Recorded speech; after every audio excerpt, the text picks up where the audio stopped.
sampaikan. Ya tapi kan saya boleh dong milih sendiri. Kalau saya mau milih sendiri lalu ada aturan tidak boleh, sangat boleh.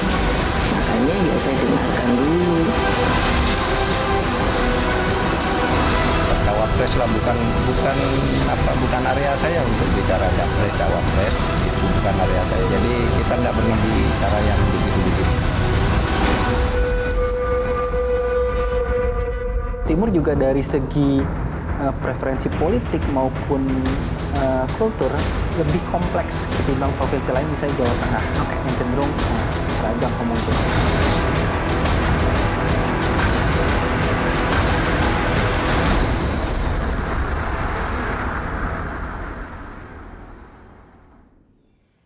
Ketua Umum Partai Golkar Erlangga Hartarto dan Gubernur Jawa Timur Khofifah Indar Parawansa saling bertemu di acara perayaan Maulid Nabi Muhammad SAW dan Golkar berselawat di alun-alun Tuban, Jawa Timur.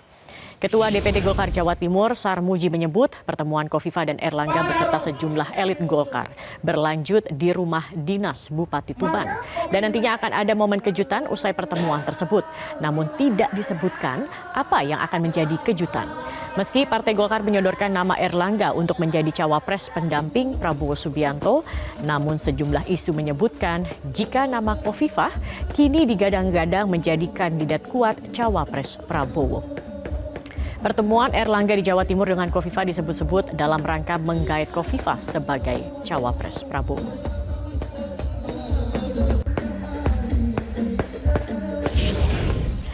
Baik, kami akan melanjutkan perbincangan ini seperti yang tadi juga sempat disinggung oleh Mas Umam. Saya akan langsung menanyakannya kepada Pak Nurdin. Jadi apa pertemuan antara Pak Erlangga dengan Khofifah kemarin? Apa sebenarnya yang dibahas? Katanya ada kejutan nih Pak. Jadi pertemuan itu adalah berkaitan dengan adanya acara Maulid. Ya, kemudian setelah itu tentu ada silaturahmi antara Pak Erlangga dengan Ibu Pipa. Ibu Pipa adalah seorang sahabat Partai Golkar. Kemarin juga waktu maju calon gubernur kan Partai Golkar juga mendukung beliau. Nah, kejutannya itu bisa saja bahwa Ibu Pipa mendukung Pak Erlangga sebagai cawapres. Itu salah satu kejutan yang mungkin nggak akan terjadi. Tapi kalau Pak Erlangga melobi Ibu Pipa untuk menjadi cawapres, menurut saya adalah sesuatu yang saat ini ya itu bukan strategi perjuangan Partai Golkar. Karena Partai Golkar sampai saat ini tetap berjuang untuk Pak Erlangga sebagai calon wakil presiden. Oleh karena itu sesuatu yang tidak produktif ketika Partai Golkar tetap solid memperjuangkan Pak Erlangga, kemudian Pak Erlangga melakukan langkah. Menurut saya itu adalah sesuatu yang tidak strategis. Jadi confirm ya Pak Nurdin, pertemuan ini bukan sedang dalam rangka melobi Khofifah untuk menjadi cawapresnya. Saya yakin itu bukan, karena kalau itu bukan Pak Erlangga yang melakukan itu. Ya tentu Pak Prabowo atau timnya Pak Prabowo, bukan Pak Erlangganya. Karena Pak Erlangga adalah calon wapres dari Partai Golkar. Dan seluruh pusat Partai Golkar terus berjuang untuk Pak Erlangga sebagai calon. Jadi Golkar masih tetap pada komitmennya untuk mengusulkan Erlangga yang menjadi pendamping Prabowo begitu. Tetap. Saya ingin tahu kalau Mas Edi tanggapannya bagaimana Mas Edi? Setuju tidak kalau dari PAN sendiri kalau misalnya memang nantinya Erlangga yang kemudian dipinang begitu oleh Prabowo? Bagaimana sikap Anda? Saya kira itu output dari sebuah forum komunikasi dan diskusi di antara para ketua umum yang sudah disepakati dari awal. Apapun outputnya, itu akan kita kemudian sepakati bersama. Itu sudah menjadi konsensus kita.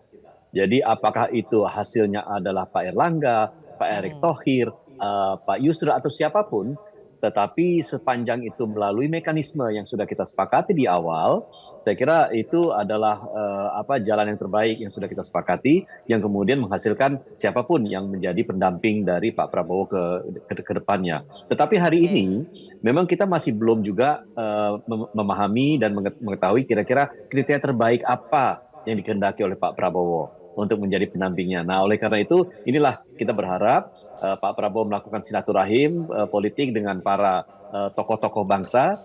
Memang untuk mencari pemimpin ini kan tidak mudah. Apalagi sekarang ini yang akan menjadi sosok pendamping Pak Prabowo ke depannya adalah putra-putri yang terbaik di Indonesia. Dan ini yang memang keputusan yang tidak mudah dibuat. dan ini juga merupakan proses politik yang membutuhkan komunikasi dengan para ketua parpol di dalam koalisi Indonesia Bersatu, Indonesia Maju. Sehingga dalam hal ini kita merasa bahwa pada saatnya nanti dan waktunya mungkin juga tidak terlalu lama lagi, ini akan kita bahas secara bersama-sama. Tetapi apapun outputnya, yaitu kita sepakati akan kita jalankan secara konsekuen sebagai sebuah kesepakatan untuk perjuangan kita memenangkan Pak Prabowo dengan Mas Edi, seandainya kemudian dalam pembahasan ini deadlock, akan seperti apa sikapnya? Saya kira kalau kita sudah datang dengan semangat kebersamaan untuk mencari formula kemenangan, yaitu pasangan calon yang kita harapkan dapat memenangkan pertarungan ini, dan kita lihat hari ini bahwa Pak Prabowo Subianto unggul di dalam berbagai survei sebagai cawapres yang kita ajukan PAN dalam hal ini, Pak Erick Thohir juga unggul di dalam survei.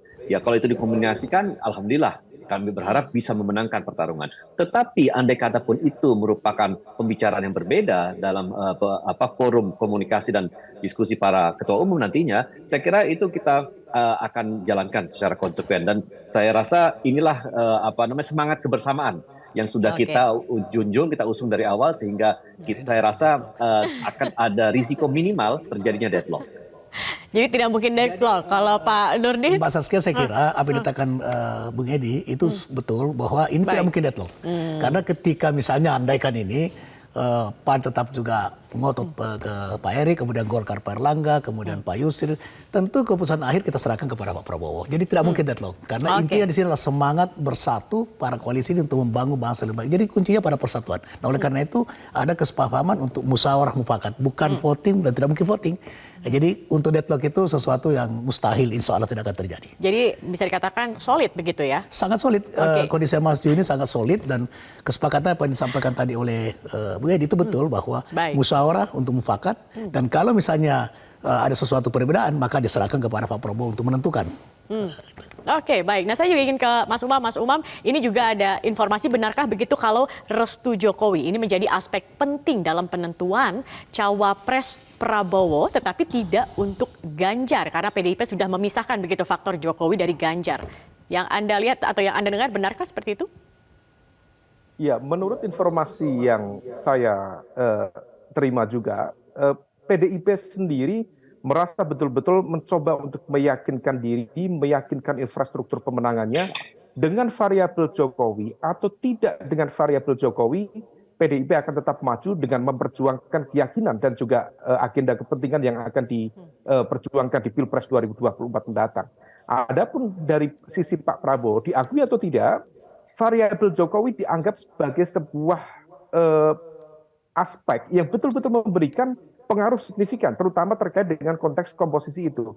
Dalam berbagai kesempatan, dalam berbagai perbincangan dengan para elit partai-partai di lingkaran teman-teman di Koalisi Indonesia Maju, konon memang per hari ini mengapa belum ditentukan, lagi-lagi kembali pada restu politik dari Pak Joko Widodo. Nah, situasinya per hari ini agak rumit, karena bagaimanapun juga kita tahu tadi aspirasi politik sangat beragam, Mbak.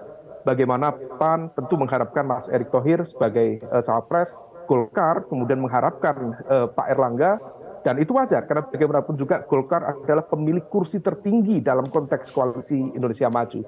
Tetapi ketika kemudian potensi deadlock itu terjadi, maka perlu peran dari deadlock breaker. Nah, yang bisa menjadi deadlock breaker dalam konteks ini salah satunya adalah Pak Joko Widodo. Nah, oleh karena itu kemudian restu dari Jokowi dianggap sebagai upaya atau langkah untuk mengeliminasi itu. Maka kemudian muncul beberapa nama. Salah satunya adalah Gibran. Nah, Gibran dianggap bisa menjembatani aspirasi dari PAN, dari Golkar, termasuk juga barangkali dari Demokrat juga misalnya, atau partai-partai yang lain. Tetapi kalau misal kemudian nama Gibran yang diajukan, maka akan ada muncul satu munisi yang cukup signifikan, yaitu tentang narasi politik dinasti. Itu kemudian akan menjadi sebuah munisi yang bisa dieksploitasi secara optimal oleh lawan dan juga rival politik. Nah, salah satu kemudian titik temu yang bisa diajukan, nama yang tadi disebut adalah Bu Hovifah. Selain tadi pertimbangan aspek populasi di wilayah pertandingan utama di Jawa Timur, juga bisa mengkaitkan terkait dengan political acceptability. Jadi bisa diterima secara politik oleh partai-partai pendukungnya. Nah, situasi ini yang tampaknya perlu dijelaskan, dan tadi penjelasan Pak Nurdin sepertinya tidak menunjukkan keterkejutan dan juga kejutan apapun itu. Nah, menurut informasi spekulatif, Mbak, konon kabarnya sudah ada deal dari Golkar dengan Bu Khofifah. Apakah kemudian diberikan KTA Golkar ataukah ada kesepakatan untuk memberikan backup dalam konteks pemenangan Golkar, at least setidaknya di wilayah Jawa Timur. Nah, situasi inilah yang sepertinya coba untuk dikelola. Kita tentu akan cermati perkembangannya ke depan. Baik Mas Umam. Saya ingin ke Mas Awik terakhir ini karena durasi kita terbatas. Kemudian bagaimana, apa kabar dengan nasibnya Sandiaga Uno, Mas Awik? Ya, masa depannya masih cerah, setidaknya masih menjadi bagian dari 3 bakal cawapres yang saat ini sedang ditimbang-timbang. Soal kemudian narasi dalam beberapa hari terakhir mencuat nama Mahfud dan Khofifah itu bagian dari dinamika politik. Sama halnya dulu tidak apa-apa kalau tidak dipilih. Sebulan yang lalu kira-kira seperti sebulan yang lalu ketika nama Ridwan Kamil mencuat, tiba-tiba hilangan gitu. Itu hal yang wajar aja muncul dan tenggelam. Sampai saat ini masih on the track, nama Pak Sandi masih menjadi 3 di antara 3 nama yang sering diramaikan menjadi calon wakilnya Pak Ganjar Pranowo. Kalau seandainya tidak dipilih tidak apa-apa, legowo begitu? Kita memutuskan mendukung Pak Ganjar berdasarkan keputusan Rapimnas. Selama Rapimnas tidak dicabut, hasilnya ya tetap mendukung Pak Ganjar. Oke, baik, menarik. Dan terakhir mungkin bisa dikonfirmasi mengenai KTA itu bagaimana, Pak Nurdin? Singkat saja. Sampai sekarang ini belum ada sama sekali KTA yang diserahkan kepada Ibu Pipa. Ada sesuatu yang menurut saya tidak jelas ya, bahwa Pak Erlangga yang datang untuk melobi untuk menjadi cawapres Pak Prabowo, sementara Pak Erlangga adalah yang kita perjuangkan, dan itu keputusan Rapimnas, bahkan keputusan Munas. Nah, oleh karena itu maka itu hanya lobby politik. Justru sebaliknya menurut saya, Pak Erlangga boleh meminta untuk mendukung Pak Erlangga sebagai calon wakil presiden. Baik, Pak Nurdin Halid, terima kasih sudah bergabung bersama kami, dan juga terima kasih Mas Ahmad Baidowi, Mas Edi Suparno, dan juga Mas Khairul Umam sudah bergabung bersama kami dalam diskusi ini di Prime Time News. Selamat malam. Jelajahi cara baru mendapatkan informasi. Download Metro TV Extend sekarang.